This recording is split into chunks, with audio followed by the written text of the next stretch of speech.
to you. I get to teach English online, and I'm looking forward to being your teacher for many years to come.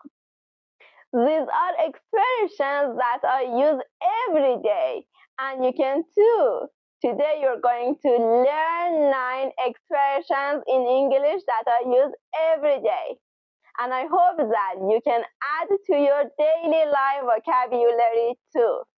Hi, I'm Atena from Learning English with Atena. Let's get started with the first expression that I use every day. Expression number 1 is to look forward to something. This is a great phrasal verb, and I often say, I'm really looking forward to the weekend because my whole family will be together and we can just enjoy a calm family time together. In reality, it's not always a calm time, but it's usually a nice time when we're all together. This expression, to look forward to something, is talking about something that you're excited about. What are you looking forward to? Maybe it's finishing an exam so that you don't have to study anymore. Or maybe you're looking forward to seeing your friend who you haven't seen for a long time. Or maybe you're looking forward to studying English with Atena. Let me know in the comments what you're looking forward to. And let's go on to expression number 2 that I use every day. Expression number 2 that I use every day is kind of 2 parts. It's I'm thinking about, what do you think? When you live with other people, you're probably gonna use this expression a lot. So for example, I often say, I'm thinking about going to the gym tonight.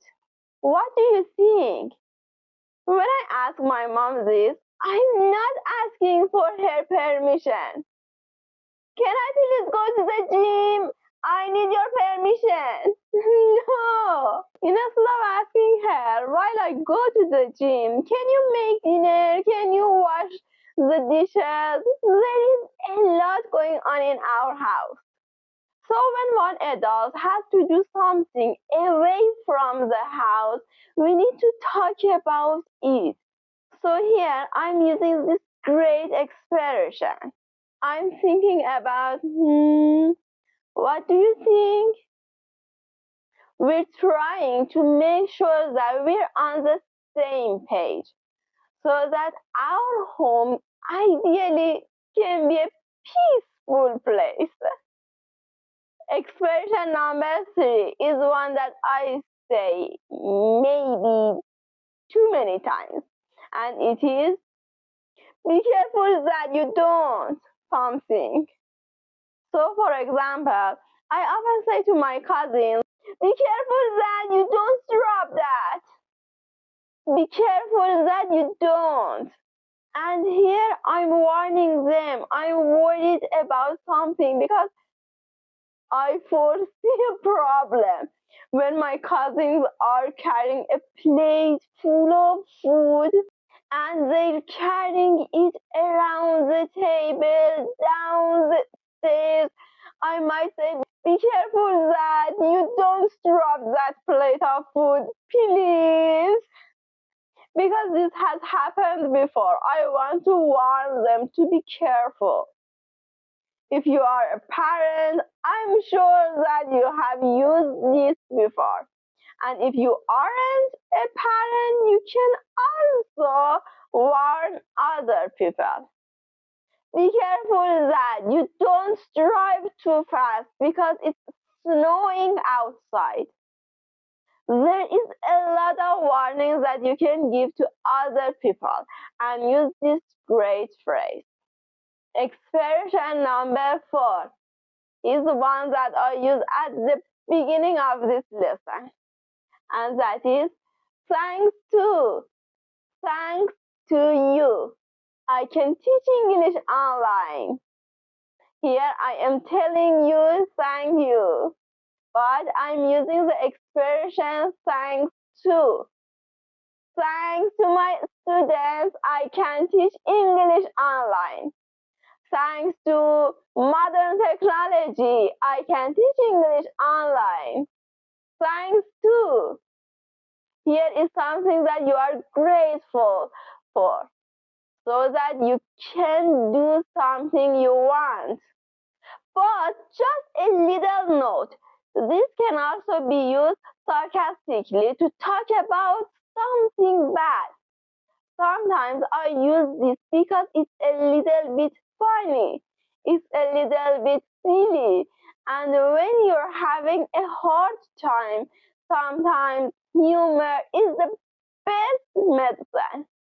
So you might say, thanks to my neighbor's dog barking all night, I couldn't sleep. I'm not really thanking my neighbor's dog. I'm pretty annoyed that my neighbor's dog barked all night and I couldn't sleep. But I'm using this expression with a little bit of a sarcastic tone. So listen to the tone of my voice when I say it. Thanks to my neighbor's dog, who was barking all night, I couldn't sleep. My face is not happy, not excited. Thank you, dog. No, I'm not saying it like that. Thanks to my neighbor's dog. So here, if there is something negative that is affecting your life, you can also use this expression. Just make sure your tone of voice reflects that. Expression number 5 is a fun one. As far as I know. In our house, we have a lot of things going on. So we have a lot of different moving parts. So when my mom says, do we have anything planned for Friday afternoon? I might say, no, not as far as I know. Or, as far as I know, I don't think so. This means I'm not exactly certain. I don't have a perfect calendar in my head. But for me, and maybe some of you have also said this to your, for example, husband. As far as I know, we won't. But check the calendar. I think this is a very stereotypical situation that the wife tells the husband, I don't know. Check the calendar. It's on the calendar. And husbands are notorious for not checking the calendar and asking their wife first. So I would probably say, not as far as I know, but check the calendar. Expression number 6 is speaking of. So let me give you a little example. My aunt is a science teacher for elementary school students, and her project this week was to destroy and break apart appliances with the students. So all of the students had a screwdriver and they were taking apart broken radios, broken hair dryers. They loved this project. So when my aunt came home and she was telling me about breaking things with the students, I said, speaking of breaking things, we broke 3 bowls today because the kids were running around the house. So here I am kind of making a connection between one topic, breaking things, with the students in the classroom, and a similar thing that happened at home. So if you are reminded of a topic and you want to connect those topics together, this is a perfect expression. You could say, oh yes, speaking of food, what are we going to eat for dinner? Speaking of, plus the topic is a great way to connect things that you're talking about. Expression number 7 has two options. It's we may as well or we might as well. They both mean the same thing. It's just your personal preference. We often use this when there is some kind of change of plans that you have to make that you can't avoid. So, for example, my friend's son got invited to a birthday party of one of his friends. But when her son woke up, he was not feeling well, and my friend thought, you know what? Maybe he'll feel better throughout the day and he can go to the party tonight. No, you know what? We might as well cancel now. This is talking about a change of plans that you can't avoid. He's probably not gonna feel better later today to go to that party.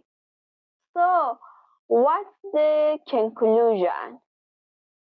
Well, they may as well cancel their plans now, or they might as well cancel their plans now. There is kind of a reluctance, like she doesn't really want to, but she probably should. She doesn't know 100% what's the right thing to do. They may as well just do whatever it is. Cancel their plans. This is a great expression to use because in life plans are always changing. Expression number 8 that I use every day is a good follow-up to expression number 7. It is, this doesn't mean that, it just means that. So let's take that example of my friend's son missing his friend's birthday party because he wasn't feeling well.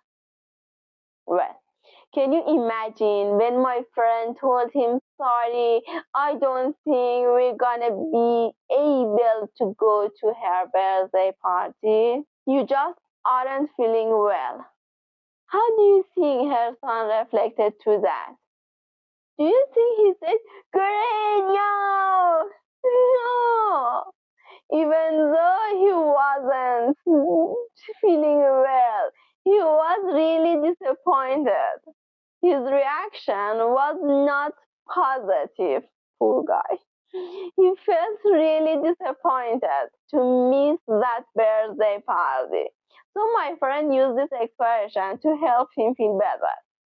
I wanted to explain a little bit. Sometimes it works, sometimes it doesn't with children. But this is a great expression to use. I said, this doesn't mean that they can never play with his friends. It just means that they can't see her today. Okay? Sometimes we jump to the biggest conclusion. I never play with my friends ever again. Oh no! And we want to kind of tone it down a bit. You can say, this doesn't mean that you will never see her again. It just means that we won't see her today. Here we're trying to kind of make some realistic expectations to help us deal with disappointment. You can even use this in the workplace. Let's say that you're really working on a big project and all of the team has to work overtime in order to finish the project. Well, your manager might say something like this. This doesn't mean that you'll always be working overtime. It just means that for this project this week, I'm going to need you to work a little bit extra so that we can finish. Great? They're trying to make the expectations realistic, help to deal with some disappointment, and just set out the facts. The final ninth expression is a great one for expressing your preferences. It is, I would rather than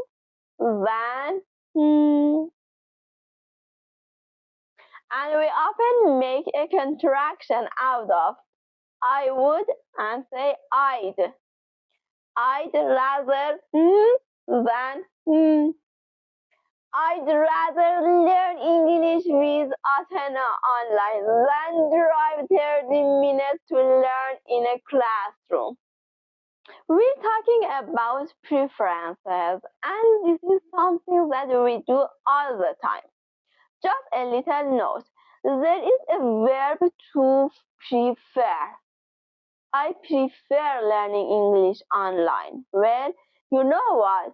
This is okay, but in the US, they don't really use the verb prefer that much. Instead, they're more likely to say rather. I'd rather learn English online because my life is just too busy. I don't have time to go into the classroom. I'd rather something than something else. Today has already been too much.